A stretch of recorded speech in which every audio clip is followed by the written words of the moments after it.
kambas ing cokak mau banjur disundui glegek diaturake ing tutut dalem sawise ngunjuk cokak Gusti ngandika Wis kaleksana tumuli mustaka tumungkul Gusti Yesus seto.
Rene dina iku dina cecawe sriyaya lan supaya ing dina sabat ora ana layan sing isih gumaton ing pamentangan awet dina iku sabat agung mula wong Yahudi padha nyuwun marang Pilatus arep ngutunake lan remuk sikile sing padha kapentang para prajurit muli remuk sikile wong loro sing kapentang karo Gusti nanging bareng tekan gilirane Gusti ngerti yen Gusti wis seto sampeane ora sida diremuk nanging ana siji sing banjur nyoco ngambung dalang nganggo tombak lan sanalika milirah lan banyu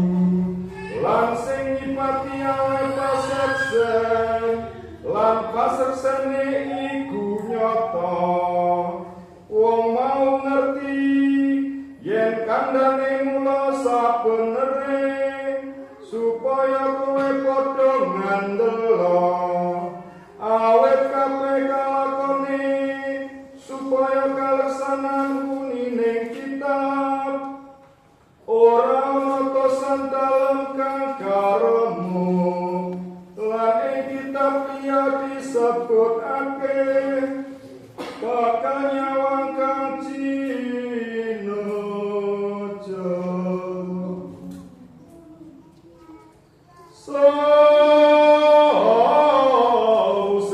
Yusuf saka Arimatea kang sejatine murid talon sesiteman merga wedi marang wong-wong Yahudi nyuwun marang Pilatus arep ngetakake sira dalem Gusti Yesus lan Pilatus milani Yusuf teka ngetakake sira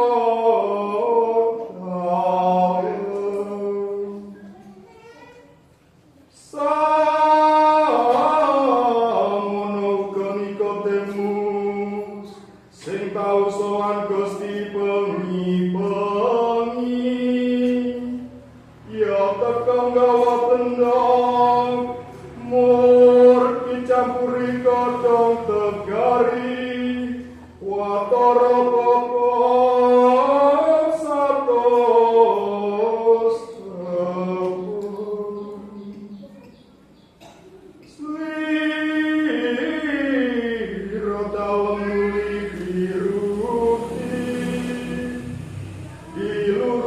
mriki nate narum-aruman kaya ada tata carane wong Yahudi yang rutin layo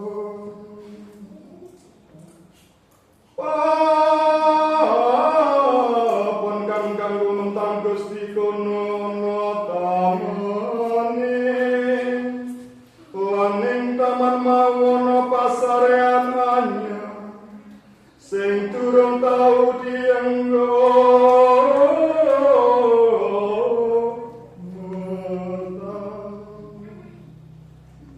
Ra